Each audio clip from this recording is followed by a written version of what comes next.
সবাই ভালো তো নাকি? আলহামদুলিল্লাহ আমরা ভালো আছি। আমরা অত্যন্ত আনন্দে আছি যে আজকের এই প্রোগ্রামে আমরা উপস্থিত হতে পেরেছি।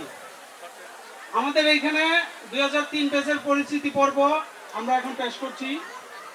আমার ডান পাশে আছে প্রথমে এমদাদুল হক মিলন, বর্তমানে র্যাবে কর্মরত আছেন। পাশে আছেন আমাদের আরেক বন্ধু, ওনার নাম হচ্ছে মোহাম্মদ মানিক মিয়া, উনি ড্রাইভিংয়ে আছেন আর কি। আমি মোহাম্মদ জহিরুল ইসলাম, আমি আছি একটা প্রাইভেট জবে।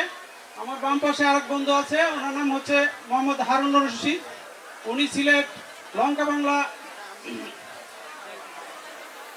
একটা ব্যাংকে কর্মরত আছেন। তারপরে আছেন আমার আরেক বন্ধু, ওনার নাম মোহাম্মদ আনোয়ার হোসেন, উনি আছেন ফার্মাসিউটিক্যালসে। ঠিক আছে, সুপ্রিয় উপস্থিতি, আপনারা আমাদের জন্য দোয়া করবেন যাতে এই অনুষ্ঠানটা অত্যন্ত সুন্দর হয়। সকলেই উপস্থিত হওয়ার জন্য আবারও সবাইকে ধন্যবাদ জানিয়ে আমাদের পরিচিতি পর্ব এখানে শেষ করছি। আসসালামু আলাইকুম।